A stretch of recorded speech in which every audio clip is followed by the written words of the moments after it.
Hello everybody, my name is Connor and I'm the Music Fanatic coming to you guys with another video. Not a review this time. This is something a little different, I guess. I haven't really done anything like this before. I usually just stick to album reviews, or I'm only ever done one thing in a series of videos I want to make called Album Verses, which I kind of want to do more of, by the way. And I've only done one top 10 list, but never have I ever given music news before. And I guess today it's going to be music news plus track reviews, which is another thing I haven't done before on this channel. But yeah, so on to what I was going to talk about. By this point, it's not new news, but as of the last few weeks, there has been kind of teasing of a new tour that's going to be coming up. And if you've seen the title of this video, you know what I'm talking about. But it's a tour that's going to feature Green Day, Fall Out Boy, Weezer, and the opener, The Interrupters. The name of the tour is going to be the Hella Mega Tour. And I guess I'm a little late to the news on this because literally the day before the tour was announced, or 2 days before the tour was announced, was when I got the news about this kind of stuff. All of a sudden, out of nowhere, I'm logging on to Twitter, Facebook, and on Reddit and everything, and I see these teases, and it just says the three band names, or Rainn Wilson, you know, Dwight from The Office, of all people, posts something on his Instagram. It's like a video of him drinking a cup of coffee, and it looks like Rivers Cuomo's face in there. And then in the comments, Billy Joe Armstrong from Green Day tags Pete Wentz and Rivers Cuomo and just says Hella Mega. And all different album like teases and stuff. And like one of the days before, there was an Instagram account that you had to follow that was private and everything, and it just had a video of Billy Joe Armstrong playing guitar with a shirt that said Weezer and Fall Out Boy's logo on there and says Hella Mega, and he plays Wake Me Up When September Ends, but changes the last lyric to Wake Me Up on September 10th, and then Trey Cool smashes the guitar and everything. And just, it's like, honestly, it's one of the most cryptic things I've ever seen Green Day, Weezer, and Fall Out Boy do when it comes to an upcoming tour announcement and everything. And then the day after, we finally got the news that in 2020, I don't know why they announced the tour this early, by the way, but in 2020, there's going to be a massive, gigantic tour called the Hella Mega Tour, featuring Green Day, who, by the way, is my favorite band of all time, Fall Out Boy, who's a band I used to love but kind of grew out of, and haven't really honestly been a fan of anything that Fall Out Boy has done ever since 2008 and the album Folie à Deux. Basically everything after when they reunited, I'm not a fan of. Save Rock and Roll's okay. I didn't like American Beauty, American Psycho, and Mania sucks. And then Weezer, who is a band I love, but is literally a roller coaster of a band.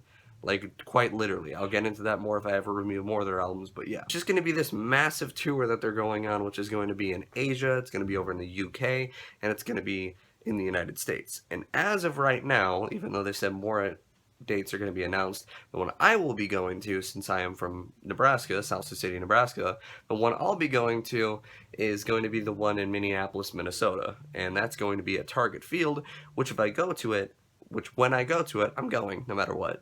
When I go to it, is probably going to be the biggest, like, attendance I've ever been a part of, because mass capacity at Target Field for a concert is 40,000 people. I have seen Metallica before, and mass capacity for that was 30,000. But along with this news of a new tour coming up, we also got announcements from all three bands that all three bands are also going to be releasing new albums next year. Well, kinda. I mean, Fall Out Boy came out with a new single, which is called Dear Future Self. God, I forgot what the other name for the song is. All I know is that the song is called Dear Future Self. That's the main title of the song that I know of. And that was that's the first thing I'm going to be talking about. Reason why is because I just haven't been on board with Fall Out Boy ever since they, they released Folie à Deux, and then they went on hiatus, they came back out, and they released Save Rock and Roll, which I think is a passable album. I didn't like American Beauty, American Psycho. I didn't like Mania, and I'm really just not a fan of this new song either. It's just, I'm not going to say that I want Fall Out Boy to go back to their original sound of like the emo pop punk sound, but if I myself were to be interested in listening to a new Fall Out Boy album, that's what I would want. But it's just a single. because Fall Out Boy didn't announce that they're going to be releasing a new album. They're going to be releasing a new greatest hits album, which we all know what happened the last time that happened. But this one is going to be called True Believers Never Die, or Believers Never Die Part 2. It's going to be the greatest hits album Part 2. But this new song, it's not leading up to them releasing a new studio album. And if I'm being honest, of the stuff I've heard by Fall Out Boy as of recently, this is probably a little bit better than things I've heard in the last few years, but it still doesn't make me interested in wanting to listen to Fall Out Boy anymore, so kind of just not a big fan of this new song by Fall Out Boy. When I review albums, I do it out of 10, so I guess I would have to do out of 5 for tracks, and this new Fall Out Boy song, just, it's 2 out of 5 out of me. I'm just not liking it and just really not interested in it. Now on to the fun one. See, Green Day said they're going to be releasing a new album next year. And it's going to be their shortest album they've released so far. It's going to be only 26 minutes long. And it's going to be called Father of All Motherfuckers, which, that fucking album title. Like, the way that they just teased this song and teased the album is a little cringy, to be completely honest. Saying, like, rock has lost its balls. We're going to teabag these motherfuckers. And all this other weird stuff that they're talking about, that Billy Joe is talking about. He's just like, nothing says fuck you like a unicorn. Kisses Billy Joe. And I'm like, hey, okay. When Revolution Radio was coming out and they said we're gonna kill off the title of pop punk, I was a little okay with that, but honestly, Revolution Radio is probably one of the most overtly pop punk albums Green Day has ever released, and I love Revolution Radio. I love that album. It's one of the only. It was one of the only albums I actually bought on vinyl in 2016. It was one of my favorite albums of 2016. You guys saw the video. It was number 9, but it was still on the list, so I still like that album enough to put it in my top 10. But this new album, the way it was teased was kind of weird, and Father of All Motherfuckers, that's such a weird title. And people are teasing that this is just a troll, that it's not going to be the real album that comes out, and they're just teasing it that way, and actually it's going to be called Magnum Opus of the Inglorious Kind. And the way they've been teasing that sounds like it might be interesting, but this new album doesn't sound interesting, and if I'm just going to be completely honest, this song sucks. What the fuck is happening with Green Day with this new song? I have tried with this song. I have listened to it on 5 separate occasions. In 5 separate occasions, I listened to it tried to listen to it like 4 times, and just, what are you doing, Billy Joe? What are you doing, Green Day? This sound was popular back in fucking 2003 with bands like Jet and bands like the White Stripes and like early fucking Black Keys kind of and everything, and kind of the Strokes. Like, why are you trying to go on the garage rock thing? You did it and you accomplished it with Foxborough Hot Tubs. You didn't accomplish it when you tried to come out with Dose, because that's my least favorite Green Day album. And it's just, and the vocal, okay, everything on this track is fine, instrumentation wise. The guitar sounds punchy and great. We can actually hear Mike on this song, which is the best part of the song. You can actually hear the bass on this song. The drums are fine. I mean, I kind of just expected a little more from Trey Cool, I guess. But, I mean, it's fine for what it is. But the motherfucking vocals on this song are atrocious. And the way they were mixed is awful.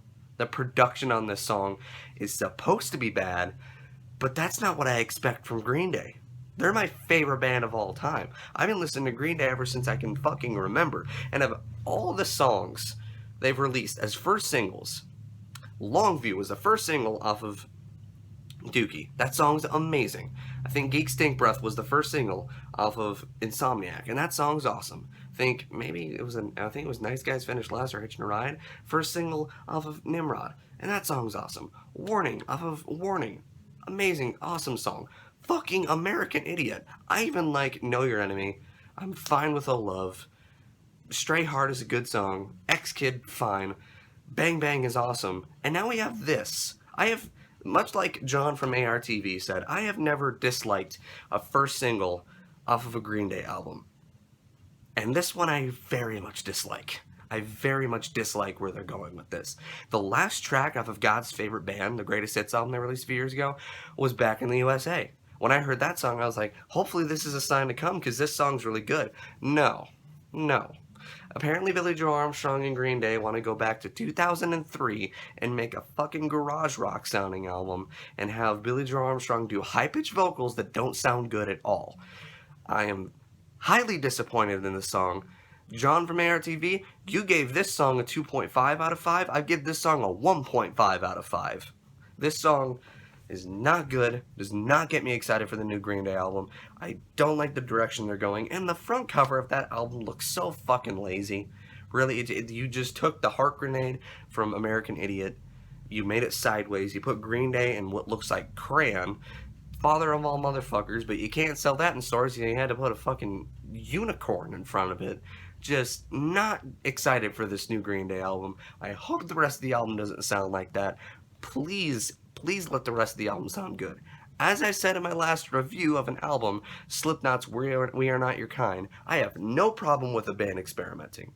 Experiment, expand your sound all you want. I want you to. Just sound good when you're going to do it. And Green Day, you don't sound good when you're doing it on this one. Moving on, but in good news, the last track that was released by the final band off of the Hell Omega tour was Weezer with their new song, The End of the Game, which is going to be off of their new 14th studio album called Van Weezer. Now, I haven't been really reviewing albums in the last few years, so I haven't got to review Pacific Daydream. I didn't get to review the Black album. I didn't review the Teal album, which I think is a fine album, actually. But ever since the White album, I've been kind of let down by Weezer in a way. I feel like they were falling into the same old shtick that they were trying to do with like Ratitude and the Red album and Make Believe and all that stuff, of just releasing albums year after year and trying to go more poppy, because Pacific Daydream was kind of leaning more pop, and then the Black album is just an overtly pop album. I just didn't like what I hear off those albums, and I don't even think I've sat down and listened to the entire albums of that. The Teal album was fine, but it was a covers album.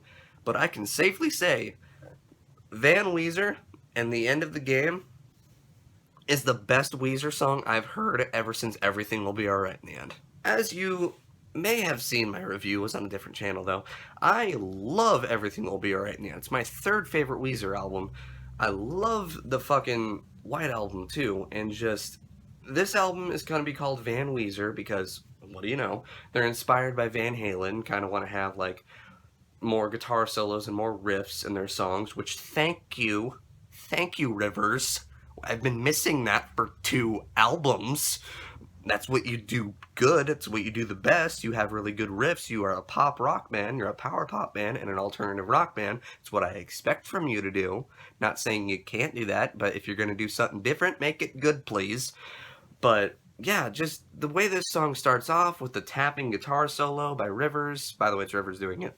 And then the way that it starts off with that riff, with the fucking harmonics on the guitar and everything, and just the punchiness of this song, it's just, I was smiling throughout this song when I was listening to it, just like, oh my gosh, this is so good. It's so good. Finally, it's so good. Like, Rivers, this is what you do best. Like, do this more. Like, this is what I want you to do. But yeah, just, I mean, sure, people could say it's a little bit of a cop-out and a little bit of a gimmick of coming out with a new album that is just inspired by Van Halen and calling it Van Weezer and everything, but I don't know, it sounds like it's going to be good, so, you know, but I don't know, just everything about this song, to the drums, to the hook and the chorus of the song is the best part of the entire song, and it's just Rivers basically being a living fucking meme and being like, yeah, when we play live shows, people like it when we do our riffs and we have really good outlandish guitar solos and stuff. So this whole album is going to be that. Oh, what band is really well known for having guitar solos? Van Halen. Let's just release a Van Halen album. And you know what? I love Van Halen. I love Weezer, so I'm down for this. Both their logos almost look exactly the same, with, you know, the Weezer logo being the W with the 2 joints putting off of it, and then not joints, Jesus. And then the Van Halen logo is basically the V and the H, and then the things coming off of it and everything. But yeah, I love this song. It is so good. I guess if I were to give this out of 5, this would be a 4.5 out of 5, because it is just the best single off of the 3 bands that are going to be going out in the Hell Omega tour, which I'm excited for. Even though I talk shit about Fall Out Boy and I talk shit about Green Day, which is a sentence I thought I'd never say earlier in this video, like, I'm still excited for this tour. I mean, it's my favorite band of all time, one of my favorite bands of all time, Weezer, and a band I used to love, Fall Out Boy, all on the same tour. So I'm excited for this tour, and I want to go and have tickets and, you know, go see it and everything. But I'm just really hoping the new Green Day album is actually better than what I've heard. The new Weezer album sounds like it's going to be awesome, and then Fall Out Boy's just releasing a greatest hits album, so there's not much to talk about with that. But yeah, those are my thoughts. I'm excited for the Hella Mega tour. I want to go see it. Um, the singles were interesting. The Weezer single was really fucking good though.